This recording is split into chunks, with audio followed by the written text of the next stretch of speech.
Hello, I'm Cindy with Wisconsin Voices for Recovery, and this is Speak Out on Stigma. Today, we'll be hearing from Captain David Polichowski from the Milwaukee Fire Department, MORI team, which stands for Milwaukee Overdose Response Initiative. Hi, David. How are you today? I'm great. Thanks for asking. Good, good. So tell me, when you hear the word stigma, what does it mean to you? For me, it pertains to someone having a negative view of either a group or a person in general due to stereotypes. It could be something along the lines of SUD, which is what I deal with, also mental health as well, homelessness. There's a lot of reasons for people and their stereotypes or stigmas. And I think what it does is it makes people a little standoffish to that person or persons due to either a lack of information, misinformation, maybe their lack of desire to learn about what that person is struggling with or going through, or honestly, just plain ignorance on a subject. As far as SUD, one of the perfect examples I can think of is people's um, idea that SUD is a choice that a person can stop whenever they want. And, we know that that's not always the case and mostly not the case at all. So Yeah, so it sounds like it causes some barriers. absolutely. Absolutely, it can. If a person has an open mind, I think those barriers can definitely be, broken through. But they have to be willing. That person has to be willing to accept that maybe some of their ideas or their past, history or even contact with people isn't exactly, the correct assumptions that they may have. Yes, absolutely. So when you say SUD, for those that might not be familiar with that acronym, what are you referring to? Yes, substance use disorder. Great, thank you. And what can be done to address stigma in the community systemically and within the structures that people with substance use disorders or SUDs encounter? Well, I think it really kind of comes down to educating the community, and I'm going to speak, solely from a fire department lens, if I can. What our team does is we have members who come and work with us off duty, and those members normally are on a 911 event for, say, someone suffering from an overdose and are going through, their substance use disorder. It's a quick, I hate to say quick, but it's a 911 event that they will go through. And then after everything's all said and done, and the person is either staying home or going to the hospital, it's kind of over for them. So that's all they get to see during that event. Coming out and working with us, they get to see an absolute different, kind of behind the scenes look at what this person is going through. And I think it really kind of helps, you know, uh, people understand what some of our clients, and we use clients, not patients, when it comes to the people that we deal with Maury. It allows our personnel to see what some of our clients are going through, not just the clients, but also their family members, because this affects everyone, that person, their family, the community, everything. It's really much wider than that person, but in just a small picture of what our team does, it's that person.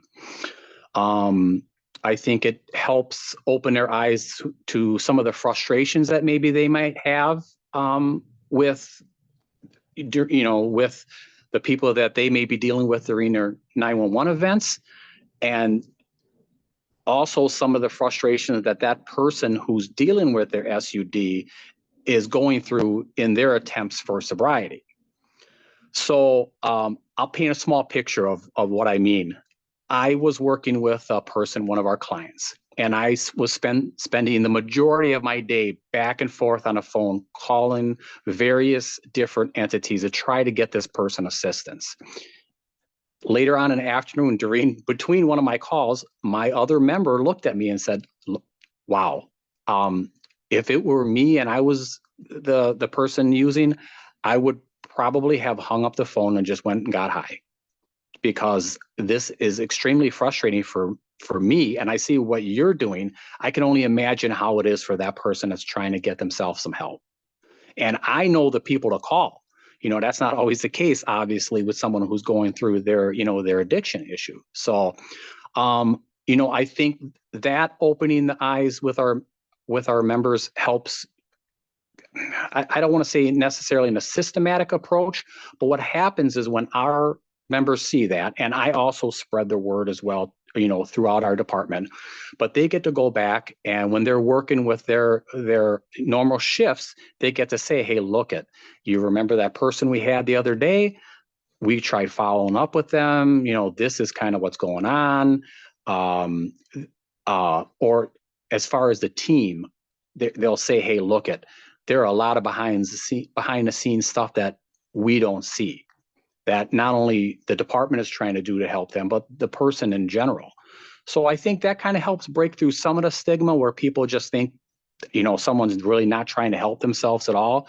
Whereas maybe they have been, maybe this is their, 14th, 15th, 16th time of trying to get some help. And it hasn't worked out yet, but they're still alive. And that's, kind of where harm reduction comes in as well too. Keeping people alive to get them to a point to where with their addiction, they finally want to get some help.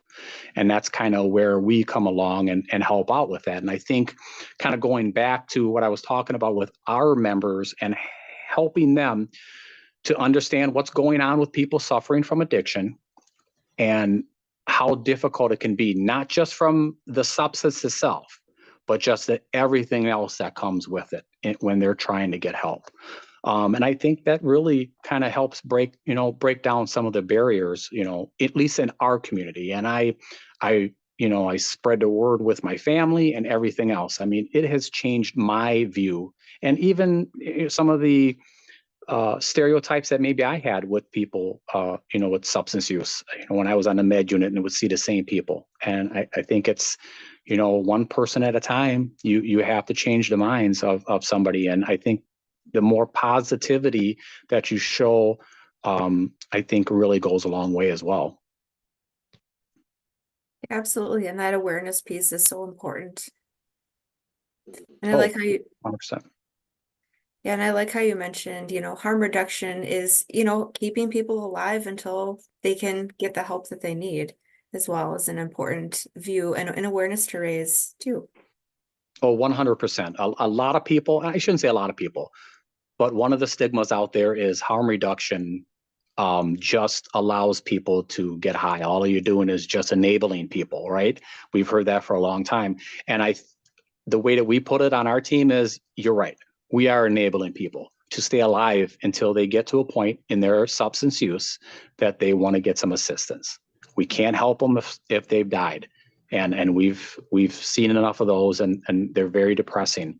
On the other 180 of that, we've seen people who have went from the worst part of their life to now who are doing very well. And it's awesome to see. And harm reduction is one of those things that help with that, along with various other host of things that are being used now to help people who are dealing with this, epidemic. Yep. Meeting them where they're at. Harm reduction is like a form of respect, respecting people where they're at and supporting them until they're ready. Yes, 100%. And that actually took a little bit for me to understand as well too. Just understanding that although I may see it, they don't necessarily don't.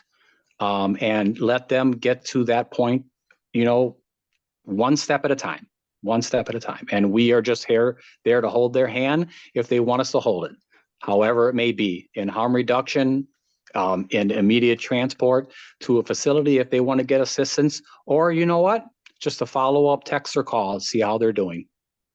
Yes, yes. Is there anything else you'd like to add? You know what? I would just like to tell people, keep an open mind. A lot of people that are probably watching this already do, but if you're new to things that people are dealing with when it comes to substance use disorder specifically, keep an open mind. Understand that, on this person's, best day, you might consider it to be one of your worst days. And understand that they're trying. It may not look like it, but they're trying. just give them a chance. Absolutely. Give them a chance. Well, thank you so much, David, for sharing your views on stigma. Thank you to our viewers for watching. Speak Out on Stigma is a forum to raise awareness about the harmful impact of stigma on those in and seeking recovery. Recovery is for everyone. Together, we can eliminate stigma. Don't forget to like, comment, and share this video. Thank you and have a good day. Thank you.